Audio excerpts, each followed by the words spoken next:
Será que a desigualdade social e a pobreza estão por trás do aumento da taxa de criminalidade ou estamos enfrentando o inimigo errado? Este é o Visão Libertária, sua fonte de informações descentralizadas e distribuídas. Esse artigo foi escrito por historiador libertário, revisado por Amazônia Livre e narrado por Coreia com K.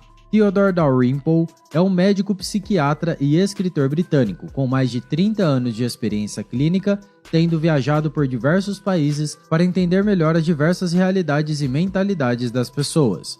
Em suas palestras e artigos, ele chama a atenção para a falsa dicotomia em associar pobreza à desigualdade, algo que é feito na maioria dos países ocidentais que estão reféns de uma retórica irracional. Ele revela que na década de 1950, os pobres eram considerados os indivíduos cuja renda era inferior à metade do salário industrial médio.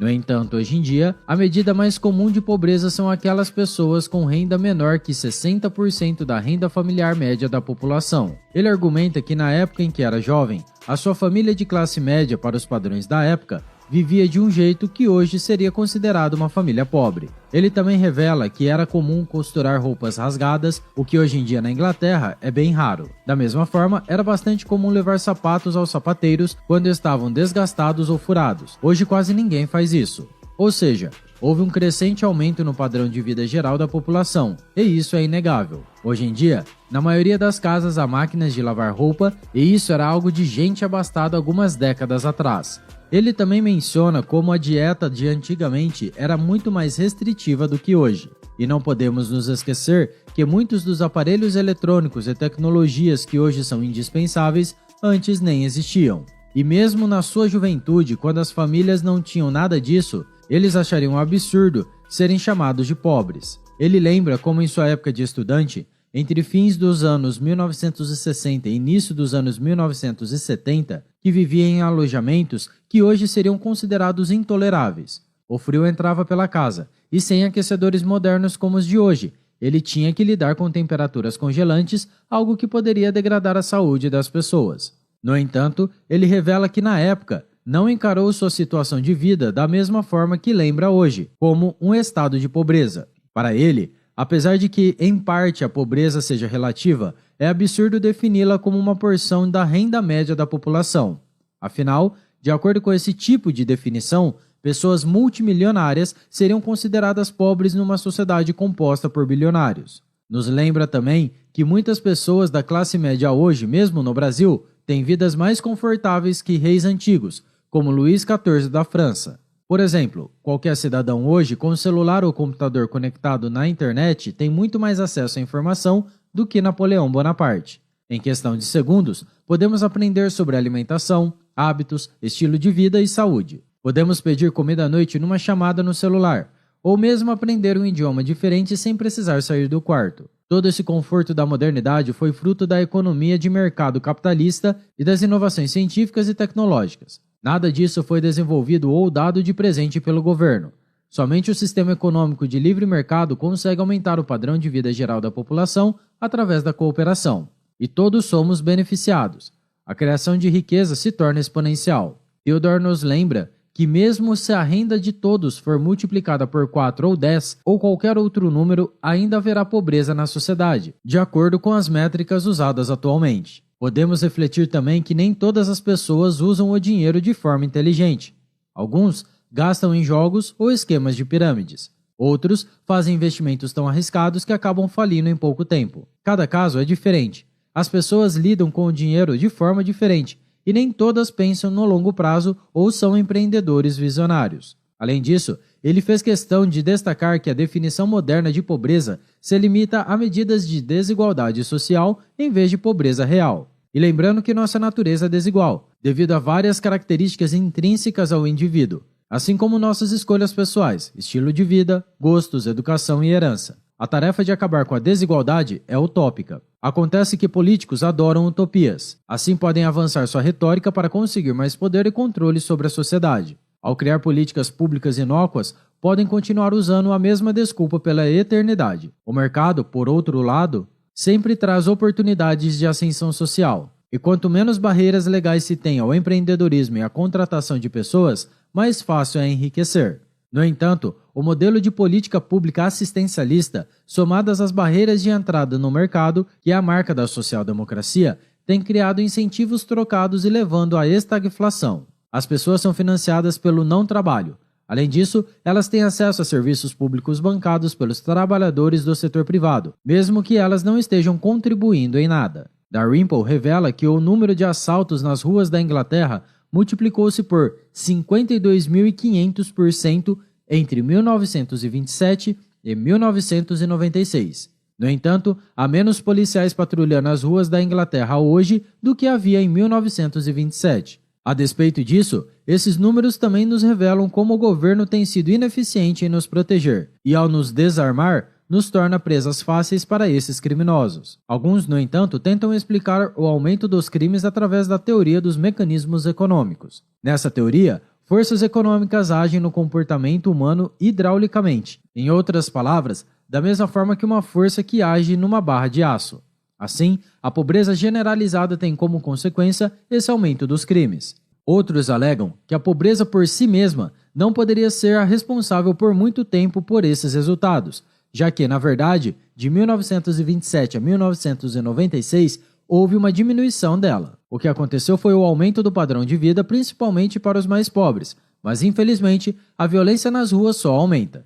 E não é só lá. Dalrymple conta que na época que ele nasceu em fins da década de 1940, uma proporção substancial dos trabalhadores ingleses vivia sem aquecimento adequado naquele país frio e sem banheiros internos.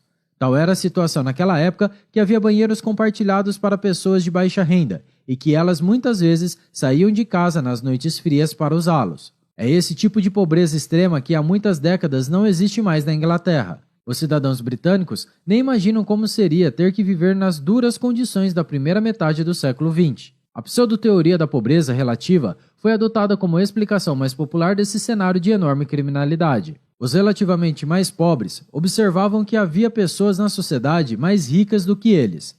Na visão dos sociólogos, o crime se tornou um tipo de tributação informal na qual a riqueza era redistribuída. O crime então passou a ser encarado como um movimento protopolítico rudimentar.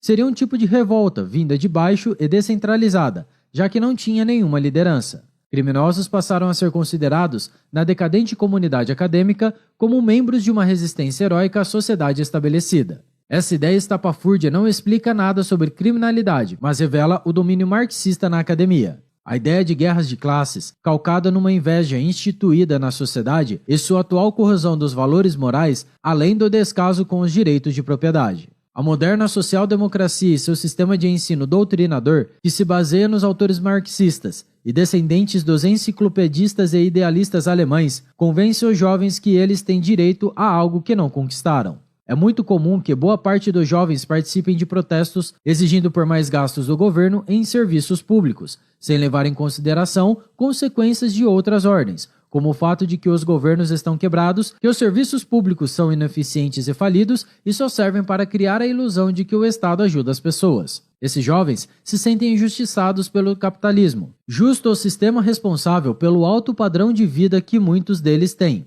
mas se sentem beneficiados pelo governo, que vive do dinheiro dos mais pobres. Assim chegamos aos justiceiros sociais, que vivem reclamando de tudo, do agronegócio à indústria. Incrível como esse pessoal tem opinião para tudo, mas não sabe de nada. Mais um fruto da educação doutrinadora baseada na teoria crítica marxista. Mas nunca levarão em conta que nossa vida hoje está bem melhor do que há poucas décadas atrás. A verdade, como Dalrymple diz, é que os sonhos utópicos dos progressistas não são sonhos de progresso. São apenas desejos de que todas as nossas insatisfações sejam removidas de repente. E por incrível que pareça, eles acham que o governo, com toda a sua corrupção, ineficiência e incentivos trocados, irá solucionar todos os problemas da sociedade.